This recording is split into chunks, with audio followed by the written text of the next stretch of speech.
2, 1. It's thrilling, informative, educative, and entertaining. The Campus Transformation, the show that will leave you yearning for more. Join us, Brian Olinga, Beatrice Thuku, and John Mungai every Thursday from 3 to 4 p.m. Only on 103.1 Shen FM, the station that radiates life.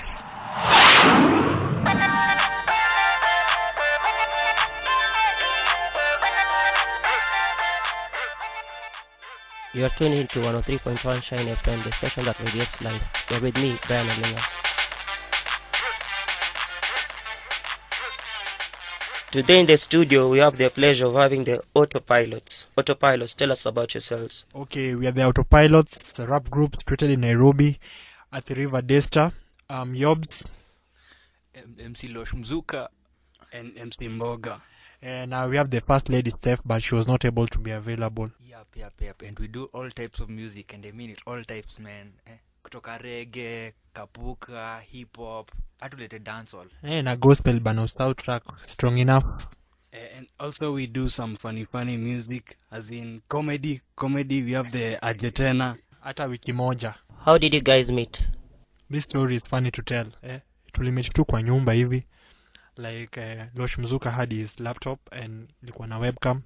So we started doing like freestyles.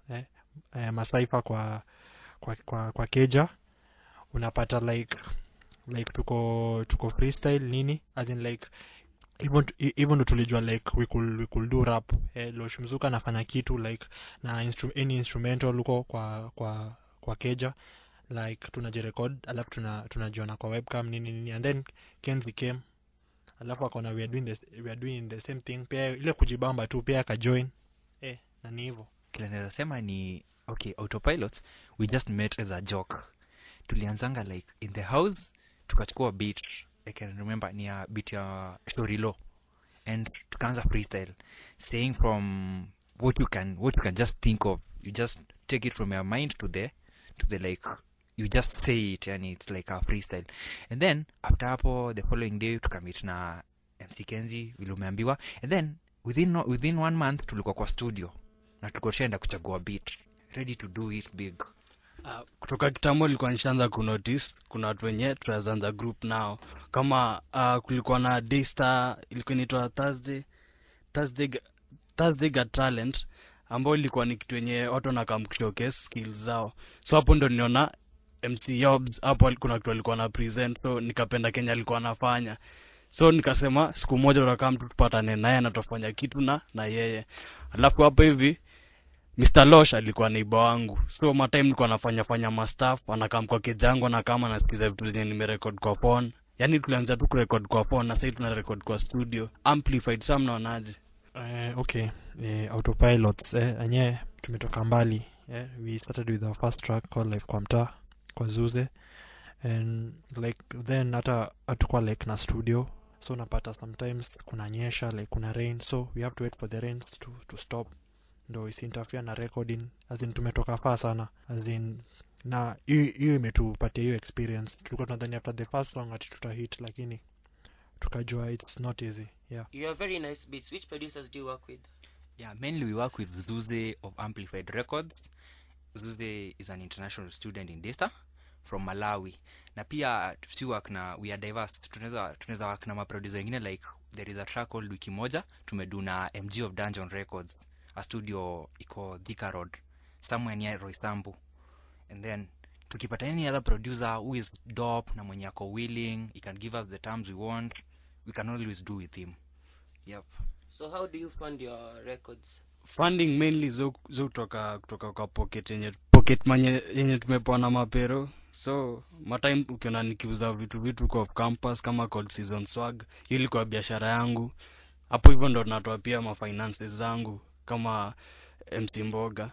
Mimi basically pocket money lazima like una save kitu kidogo like every month, so like unakuwa na kitu at least ukienda kurecord, like you have something to give, as in like tuna form like chama tu tunachangisha do kabla like to record, tunachangisha this amount, alafu after ngoma zimalizwe hiyo nyingine tunatoa. So hivyo ndo tumekuwa tukiwork, tuna hustle tu Pia tunakuwa tumetafuta like sponsors wa video, na lakini tunakazana tu. Enyewe recording imekuwa ni hustle, seriously. There is a time unapatanga we want to do a song and then we don't have the money, we don't have the cash, and then the producer anakuambia, hey you guys, wapi do, and then unapata tu hauna. That is the time when you have to squeeze yourself. A week unapata unakula kitu ka una spare do yako, una save the other amount and unatumianga per week, unatumia like 100 bob, and you know kuishi days of campus and then you are spending 100 bob, it's like you're not eating, man. So like the thing, you just struggle as in to make things right and to make things keep moving. Yani hiyo tu ndio the spirit of autopilots. You have to be strong enough to get moving. I got your track there, Strong Enough, which you did with Cynthia and Hirosh. Tell me more about the song. What was behind the idea? A very catchy gospel tune that was. Okay. Strong Enough, the track, okay, as in like we got the beat from Zuze. We want to come up with something that will encourage folks to listen to us and about life. Yeah. Hiyo ngoma Strong Enough, basically tulikuwa tunafikiria venye tunaweza patia kumotivate watu kwa mtaa, watu wenye wana feel wako down. Yaani unajua hata kama umepitia shit mob sana, life yako imekuwa hard, God ako there for you, so kuwa strong enough. Na ukisikiza lyrics za kila msee kwa kila verse, utapata kila msee ako na idea yake fresh. Yani unasema kenye umepitia. Kama Losh alikuwa anaimba story deep, yani story za budake, na mimi nilikuwa naimba pia venye mtaani tunaishi nini, venye watu wanapitia shida. So basically ilikuwa tu ni kumotivate watu. Na so mainly hiyo ngoma Strong Enough ilikuwa about vile kila mtu anaifeel, yani ilikuwa tu vile tunaifeel na vile tunataka like ikuwe. Pia in another way ni vile autopilots tunataka kuwa strong enough for the music industry, because in the music industry kuna challenges, like kuna shida ya promoter. Utapata promoter na kuenjoy kwambia show, mko na show, then the following day when ukimcall akomteja because ukumpatia kitu kidogo. These things happen, man. So tukaona tu wenyewe we have to be strong enough, lazima to get on moving, na pia to encourage wale watu wengine wako out there, pia wale upcoming, yani kaa sisi na mtu mwingine pia hapa anasikia life like imekuwa hard. Lazima tu kuwe strong enough ndio unaweza move on, yani unaweza move on, because autopilot it's not all about music, it's about encouraging the other people in the society. Washo life yezi kwa si hivyo smooth, kutakuwa na challenges and then you have to stand firm to endure those challenges. Since you're in the studio today, I give you the pleasure of introducing your own song. Autopilot ndani ya nyumba, in the house. Strong, be strong enough. Jobs autopilot, Cynthia na Mboga, Steph. Okay, Losh, Steph tuko na info ataka huko. Inabidi we strong enough. Inabidi we strong enough. Autopilot back again.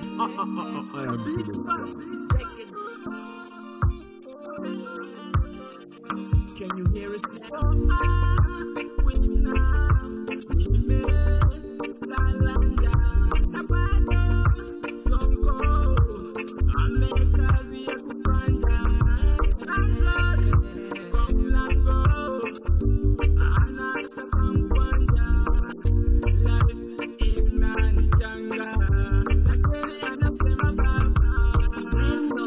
Seems to have gone. You got to be strong enough.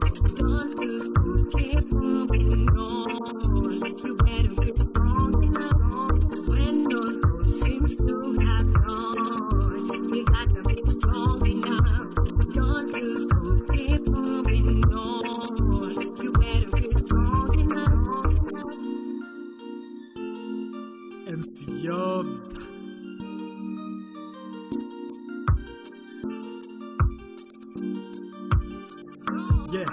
Inabidi we strong enough. Your life ni very hard and it can't get any hard enough. Kama when it's to survive and don't naweza ishi long enough. Don't ever give up until you're ready hard enough. But get used to the fact that all your life ni narrow and rough. Napokumbwa na shida wanaweza kuwa for the love. Anything hawajui aliyecheka last and not them the flop. Kauna feel when you fair, don't mind saying no word of prayer. From all the problems zako to be repair.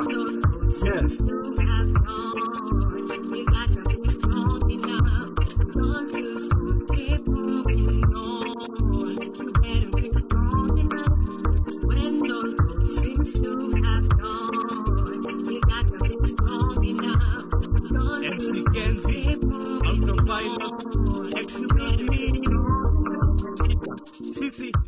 tumezoea kuandestimetiwa, tulizaliwa kwenye chemba za maji ya siwa. Kila morning kunywa chai surungi juu hakuna maziwa, na tujawai juta kwa nini tulizaliwa.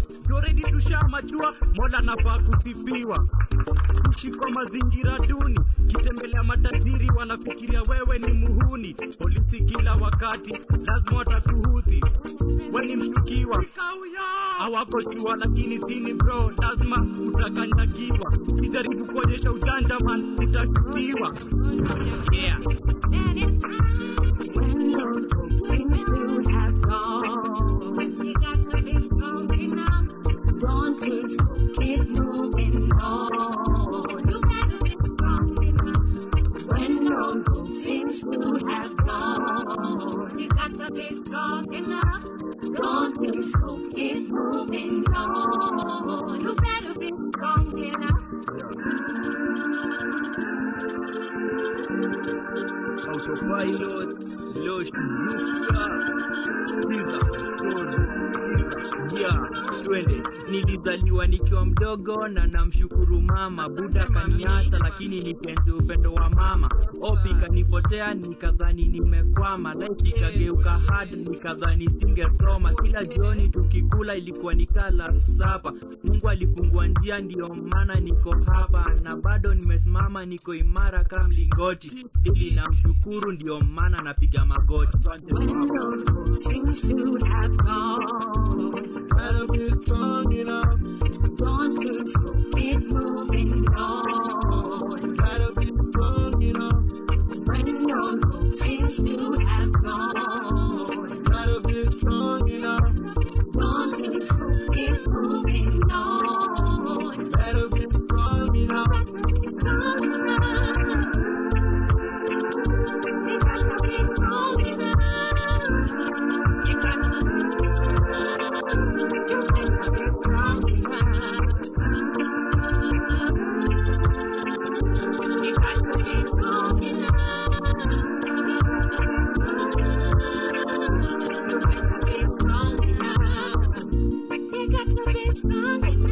Hii ni reggae pale kwenye Autopilot au Irosh. Life iko full na hurdles, inabidi uwe strong, na si strong peke yake, but uwe strong enough. Yeah, Autopilot, signing out. Peace.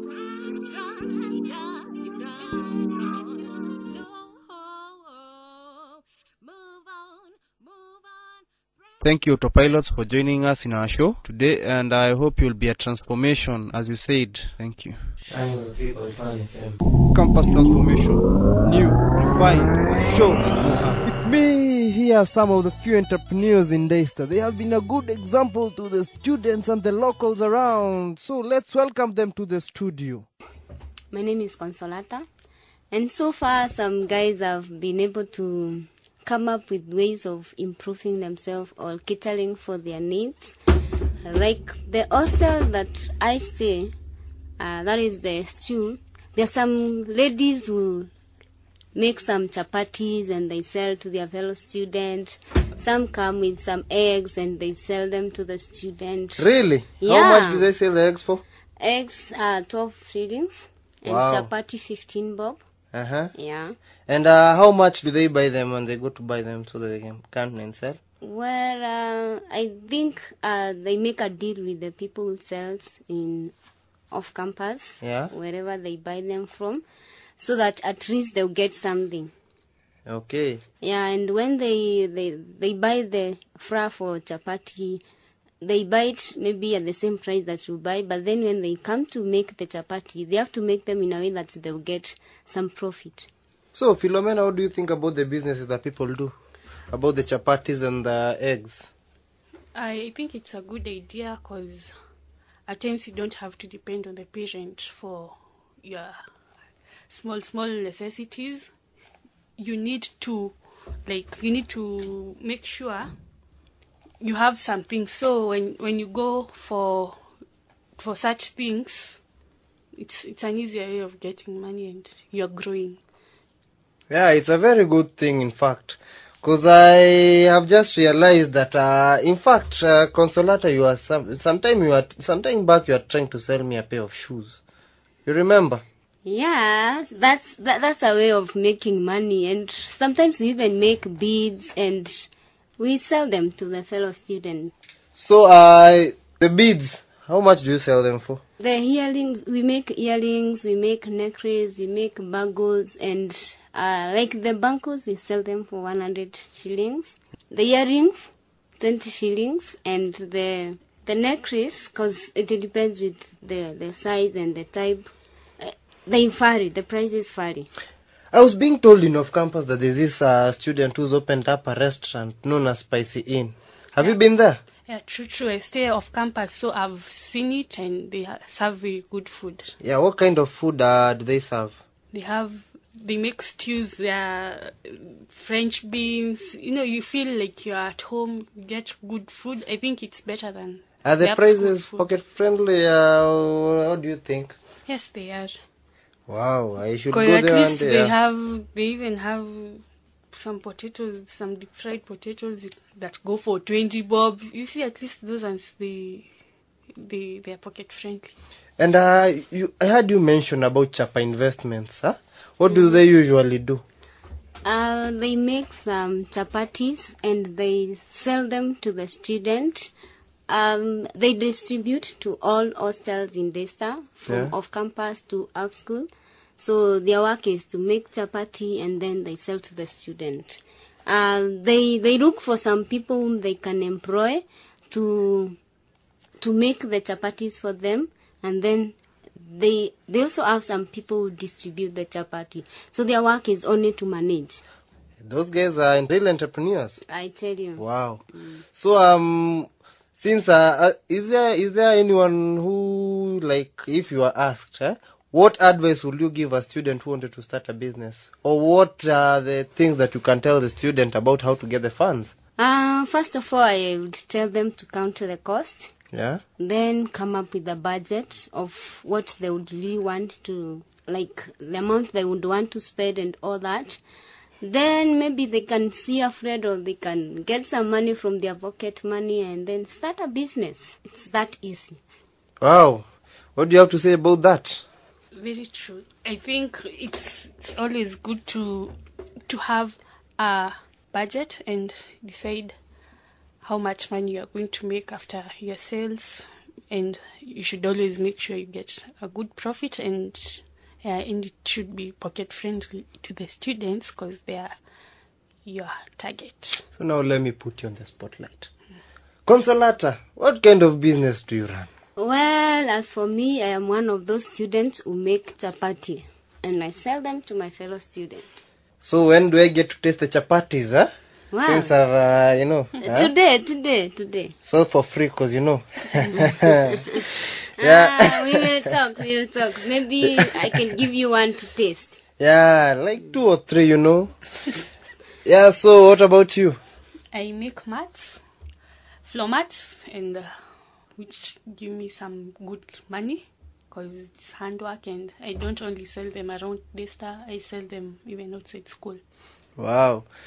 For me, I usually sell credit, and it doesn't bring a lot of money. It's just a profit of 1 bob or 2 bob. But as you see, that 1 bob or 2 bob will generate a lot of income in the long run if you are able to sieve persistently and consistently.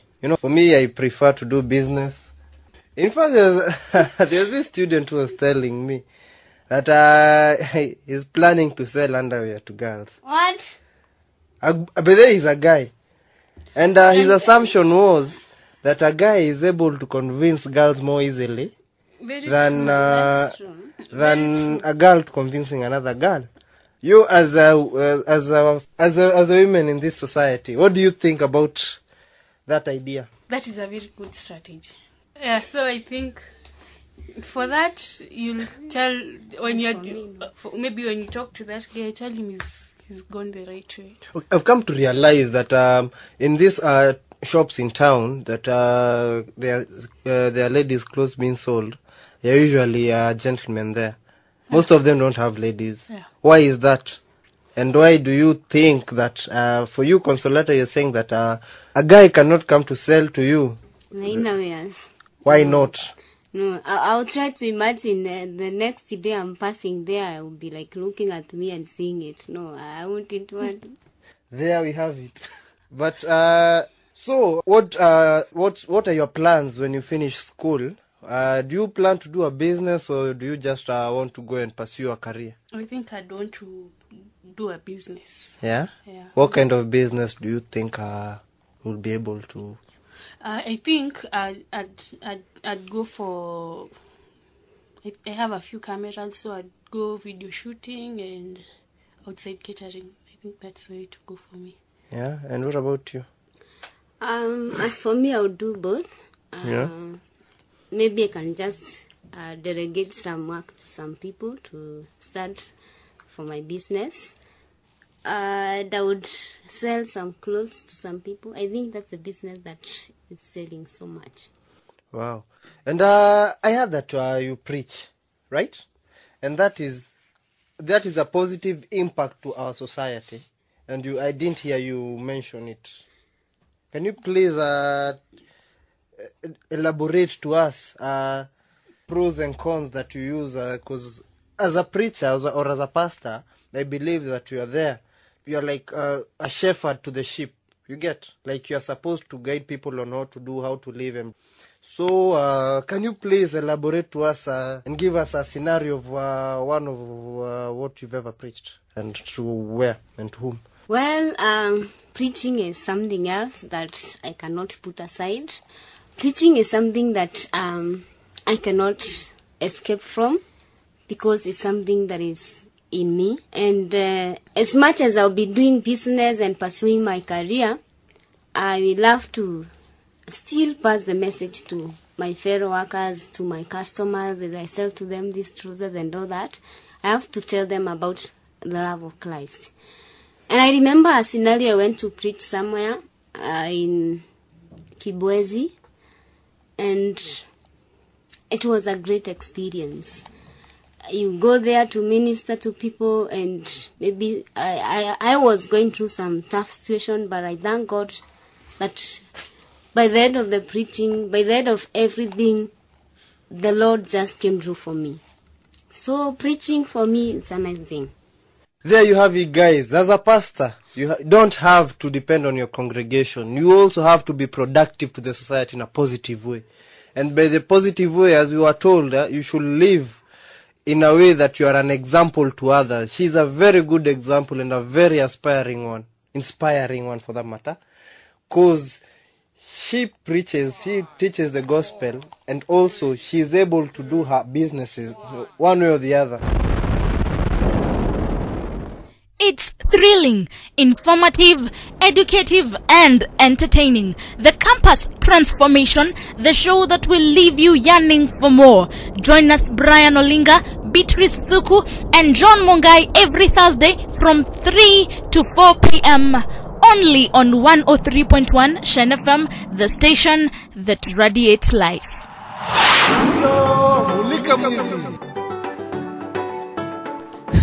We are back again with our Campus Transformation, and now we'll be listening to some of the comments that people had to say about the insecurity in off-campus. Hi, I'm Brian Ayeko. I'm a fourth-year communication student.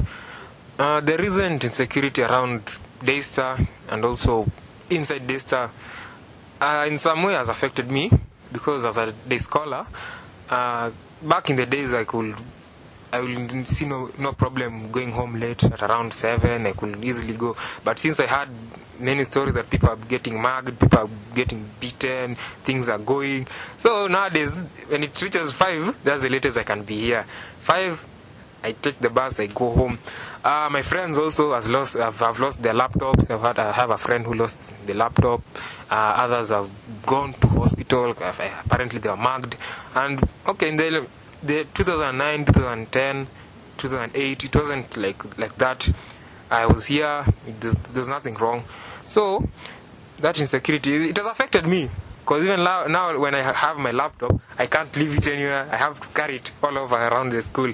I can't just leave my laptop somewhere, because I'm afraid somebody can steal it. So I'm always cautious. I'm not, even it's not not being cautious. I'm wary, and being wary is not very good. Yes. It's not good. Being wary is not good. I just need to be myself, and with this insecurity I can't be myself. Hi, I'm Raymond Otieno. I'm a 4th year student. I stay off campus, and what I have to say about the incidents that have been happening, they have really affected us students. For starters, you can't walk thinking you're safe. Personally, I'm doing 4/8s. I have to stay up school till really late editing stuff.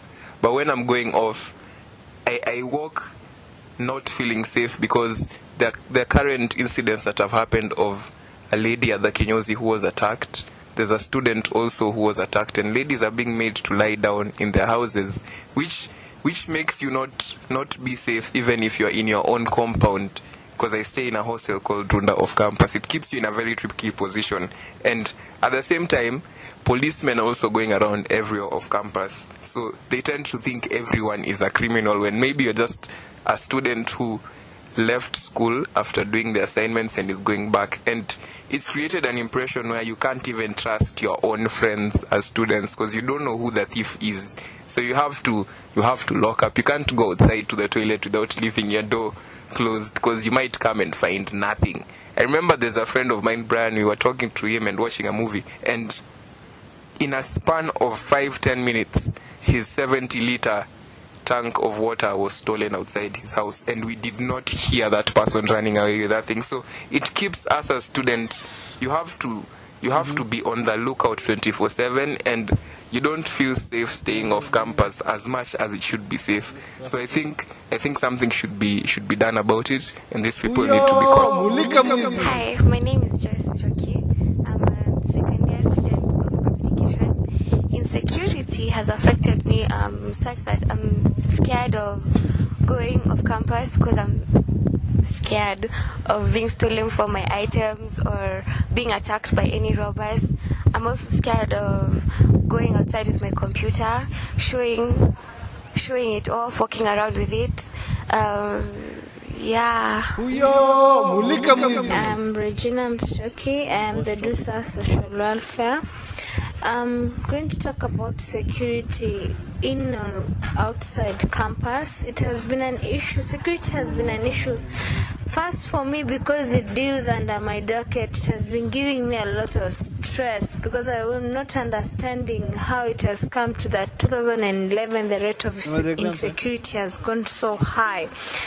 But now we came to find out that some people who are building in off-campus construction have been doing some bad deals of robbing other students, which is not nice. So the good thing is that they are not normal students that are stealing from others. It's just normal residents.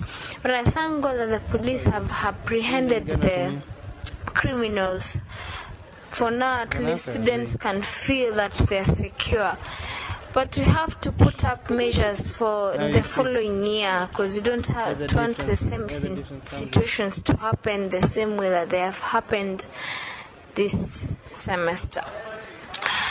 Yes, but students have to be very careful. They can't walk alone at night because if you are girls, it's appropriate to have some people with you for security measures. It's just a prevention. It's better you prevent something than awaiting it to happen to you. Mkovero, leta tochi, enda huku. Mulika mwizi, ndio huyo. Mulika mwizi, naye akatoroka. Alikuja kuiba, kuharibu na kuua, lakini Yesu alikuja tupate uzima tele na tele na tele wa milele. Mulika mwizi, mulika mwizi, naye akatoroka.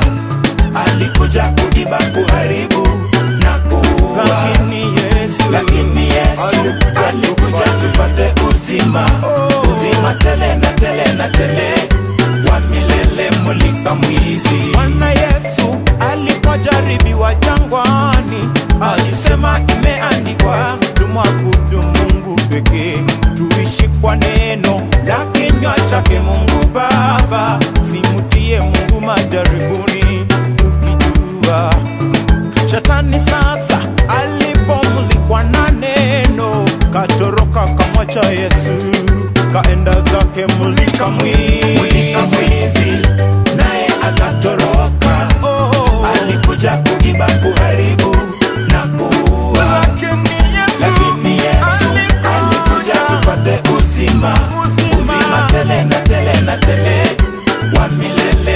mulika mwizi. Katae shetani naye atatoroka, mukimbilie ngome imara utaokoka.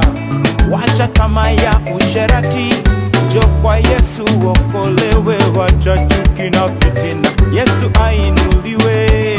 Mpe Yesu maisha yako, shetani aibike.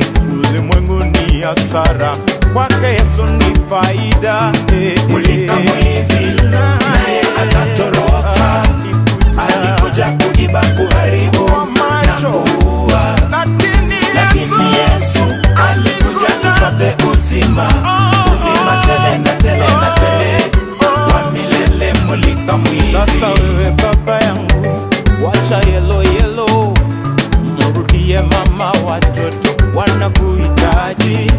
Wacha keroro, wacha bangi, nangeta ndugu yangu, rudi kwake Mwokozi Yesu, shetani aepuke. Mulika mwizi upate uzima wa milele, Bwana Yesu amejawa rehema na neema tele. Mulika mwizi naye atatoroka, alikuja kuiba, kuharibu na kuua, lakini Yesu alikuja tupate uzima, uzima tele na tele na tele wa milele. Mulika mwizi. Mulika mwizi, mulika mwizi naye atatoroka, alikuja kuiba, kuharibu na kuua, lakini Yesu alikuja tupate uzima, uzima tele na tele na tele wa milele. Mulika mwizi. Kama Adam na Eve wangelikuwa wa Chinese, hatungekuwa na hii mwadhara ya dhambi. Maana badala ya kukula lile tunda ambalo walikatazwa, wangekula nyoka, alafu shetani angekuwa ameishia.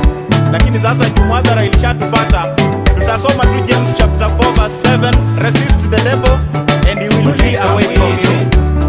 Mulika mwizi. Kataa shetani. Mulika mwizi. Kataa fitina. Mulika mwizi. Kataa ulevi. Mulika mwizi. Kataa uchoyo. Mulika mwizi. Kataa unafiki. Mulika mwizi. Kuja kwake Yesu. Mulika mwizi. Shetani aibike. Mulika mwizi. Na Yesu ainuliwe. Mulika mwizi. Mulika mwizi. Mulika mwizi. Mulika mwizi. Mulika mwizi. Mulika mwizi. Mulika mwizi. Mulika mwizi. Mulika mwizi. Naye atatoroka. Mulika mwizi. Kuja kwake Yesu. Mulika mwizi. Uokolewe. Mulika mwizi. Upate maisha mapya. Yesu ainuliwe. Mulika mwizi.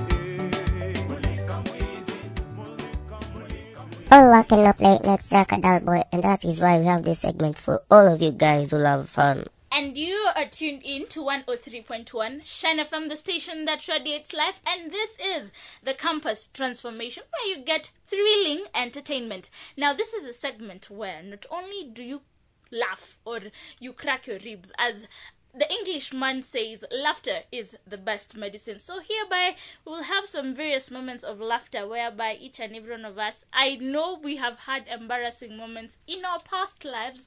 Brayo, yes? Have you ever had an embarrassing moment? Hey, I tell you, because I've seen guys at the finance lining up to get exam cards. Mm-hmm. I remember when I was a freshman, I nearly missed my first exam. I didn't know that guys used to pick exam cards. So what happened? I went to the lecture room and I saw the lecturer asking people, where's your exam card? I was like, what? So you just... Hey, I had to rush to the finance. You It think wasn't that's funny. bad? My friend. My first exam, since I was fresh from high school, I had decided that in high school you usually go to your classroom and sit for the exam and wait for the teacher to come. So me, I went to the class that I was sitting for, the class. So I decided to think that, so since I'm waiting for the exam, I sat down. People who are coming in, apparently we shared with them some classes here and there. The general courses? Yeah, the general courses. So I didn't have any idea to ask what's wrong, blah, blah, blah. So when the lecturer came and started handing out the papers, I looked at the paper. BUS 212. So I looked at the lecturer and told the lecturer, excuse me sir, this is the wrong paper. He told me, no, this is BUS 212. Guys just laughed at me. I was so ashamed. And by the time I got to the exam room, I was 30 minutes late. You're talking of you guys. Me, I think I had the most embarrassing moment when as a freshman. You see there, you have a presentation in the morning, then you wear a cool mini skirt with high heels and your file. So I went to the dining hall to get a glass of water. I didn't know there was water. So coming back with a swag, I just slid. I fell. And you do not want to know the style I fell, because my legs just went up. Just tell us. No, see now I'm telling you. As in my legs went up. Seriously. Karakasha. I sat there for like 15 seconds. Then I'd never ate in the dining hall for 1 week. Aibu. I'm telling you. Hey, it's bad. These moments, like now there's a freshman who came to our room. I don't know what's wrong, but they think it's the school he's from. Boarding. Yeah, boarding school. The guy went and fetched water from the borehole. After fetching water, the guy comes to the room with water in a bucket. So me had gone for breakfast. Coming to the room, found the guy naked taking a shower in the room. Are you serious? I asked him what's up. He said, the bathrooms are dirty and we usually wash the room. I had a long day trying to explain to him the work of the bathroom. But this freshman, there's this other one. He came to a room with his friend. His friend didn't have a toothbrush. And then the guys, they decided to share the toothbrush. Just like they share soap. Hey, it was funny. Wow, you are saying. And Kiki? Yes. So, what about Dupa? What do you do, guys? Like, no, as you have showers, at least in Dupa, I don't think I have an embarrassing moment. You guys have a very good life. Interesting one. Interesting. Imani. Imani. Things go on. Embarrassing moments. Imani is funny. I think we should come up with a gazette for Imani. For embarrassing moments. Yeah. Yes. You should try. And remember, you are tuned in to 103.1 Shine FM, the station that radiates life, and this is the campus transformation. And if you have just tuned in, today we're talking about embarrassing moments. This segment, yes, we're talking about embarrassing moments. And remember, you can text in or call in to the number 0734757527 to share your moments when you got embarrassed. And we have a caller in. Hello. Good afternoon, Sospita. You sent in a text. Who is Sospita? Lakini hiyo ni Shine FM. Yes, it is Shine FM. Nataka kutuma salamu kwa mabeshte zangu wote, akina Jemo, akina Jenny, Kulu. Akina Who am I speaking with again? Huyu ni beshte ya Sospita. Simu yake yeye amewacha kwa bafu. Okay, thank you very much for calling in. I will surely Na salamu. I believe wherever they are tuning and they're listening to the show. Thank you very much. And yes, you can still text in and you can call in to the number 0734757527 to share your embarrassing moments. Remember, this is the Campus Transformation. Shine 3.1 FM. Campus Transformation. New, refined, show.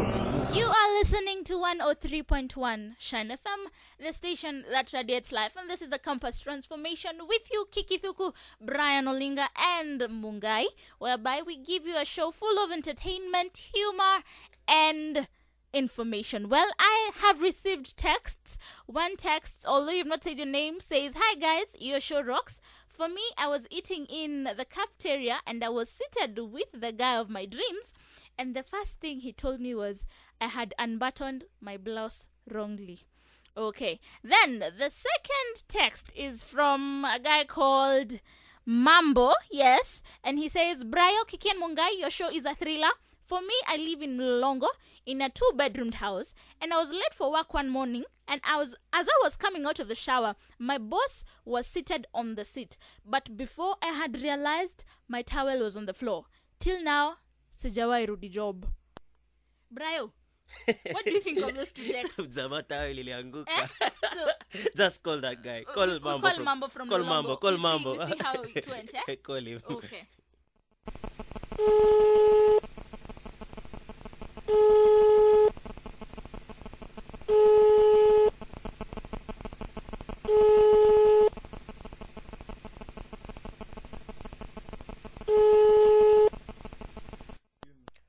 Hello, Mambo. This is Brian from 103.1 Shine FM.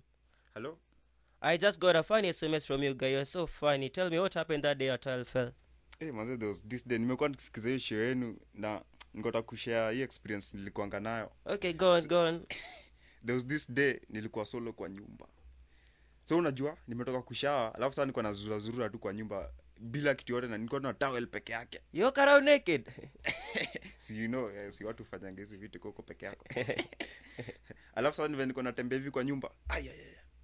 Niko na mlango iko wazi. Kwenda kuchungulia hivi kwa sitting room. What? Imagine my boss was there. Your boss? Alikuwa amekuja kunitafuta kwa nini kwa nyumba asubuhi. Na kutoka sikio, how does he talk to you? Nileta tu job. Yani you mean you quit? Says as in I can't face him. Hey, you are a funny character. Now how do you sustain your daily earnings? Nitafuta wera kwingine. You're such a funny character, but thanks. Keep tuned in. Poa, isho yenu ni kali. Okay, thank you. Sunaweza nicheze ngoma ya gospel swag. Gospel got swag. Poa mambo. It's coming next. Fresh. Gospel got swag up next.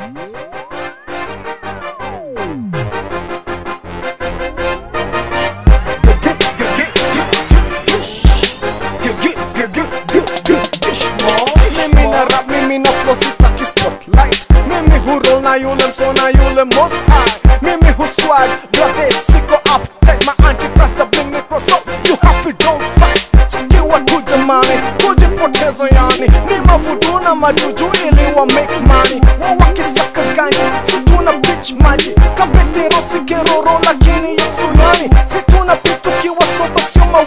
But my fans wanna flow gospel ka apostle 3. Sikusema gospel artists are the only best in it. But kabla wawa split, huwa wana intercede.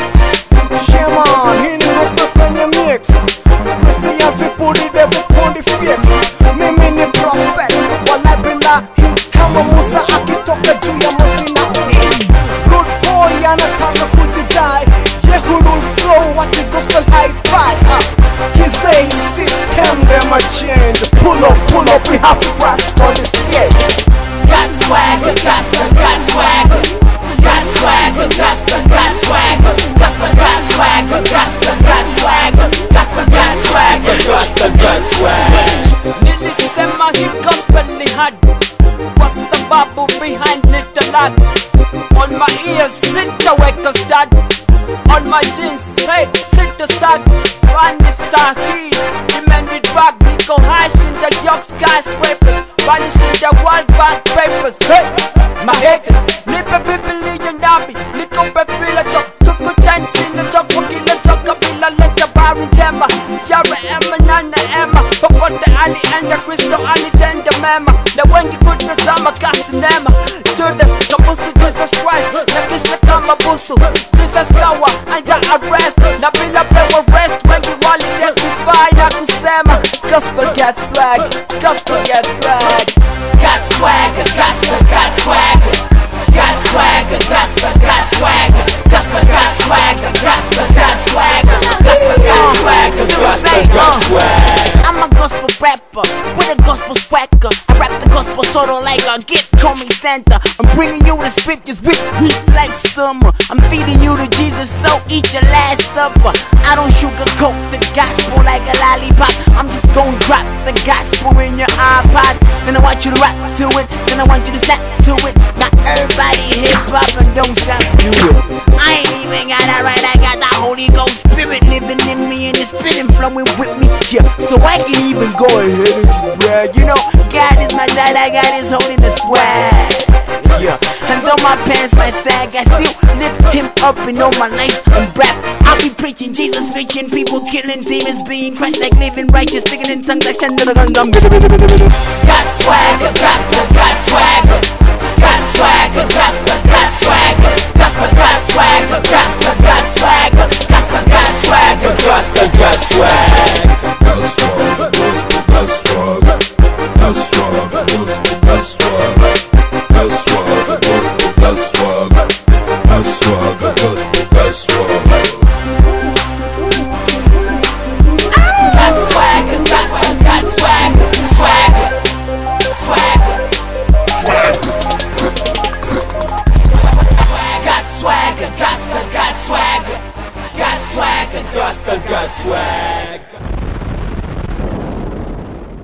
It's thrilling, informative, educative, and entertaining. The Campus Transformation, the show that will leave you yearning for more. Join us, Brian Olinga, Beatrice Thuku, and John Mungai every Thursday from 3 to 4 p.m. only on 103.1 Shine FM, the station that radiates life.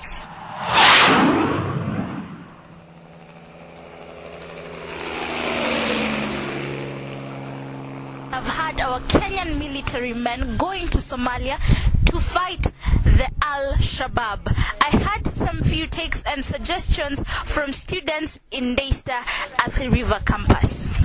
My take about the Operation Linda Inchi is it's okay they've gone, but they shouldn't have gone in too far. But whatever they decide to do, they should just make sure that Kenyans are safe.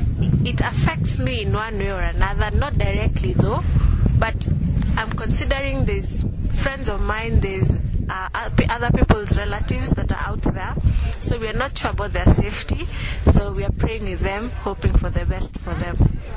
About the Linda Inchi, that is Al-Shabaab thing, for me it has not affected me individually, but I think when I look at the nation, that is the resources that are being put into the whole thing, that is 100 million I hear they say.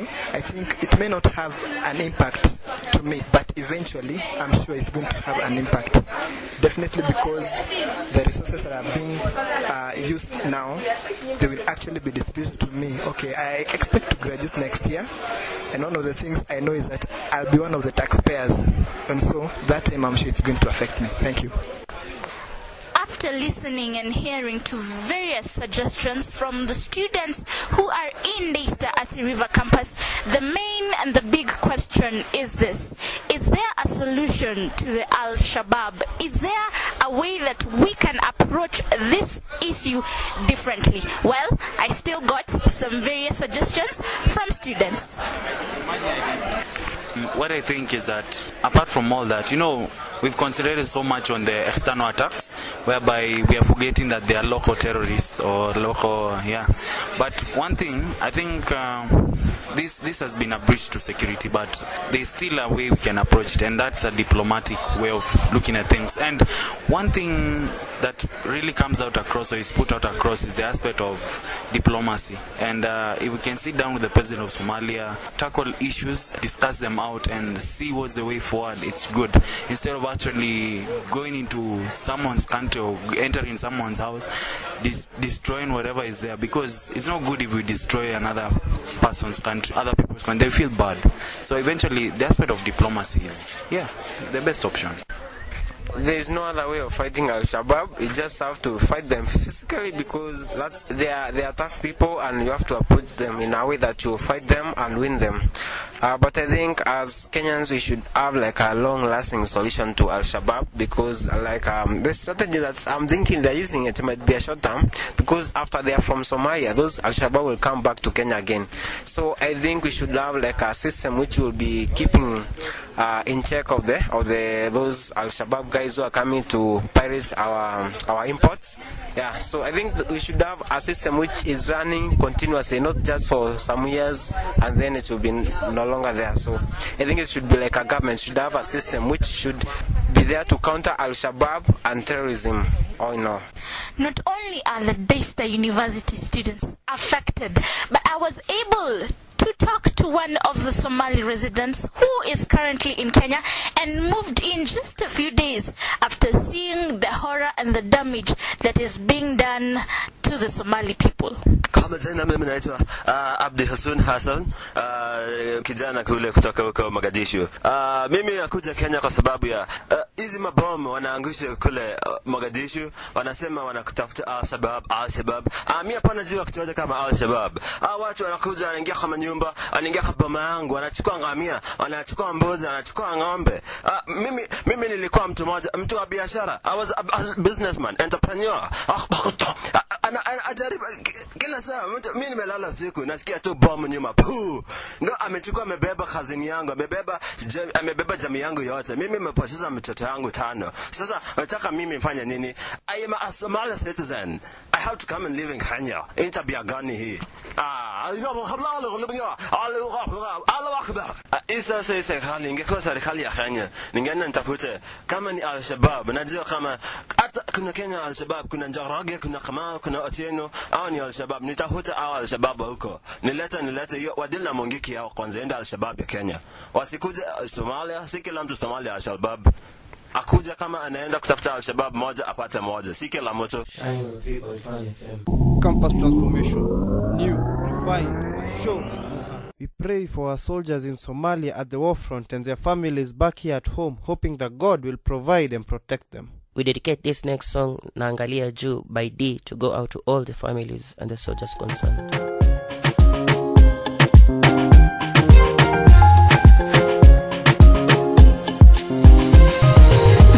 Show, sifanye Julia Dolo, sifanye ndo mseme huyu boy ana flow, sifanye ndo ni blow, sifanye ndo ni go.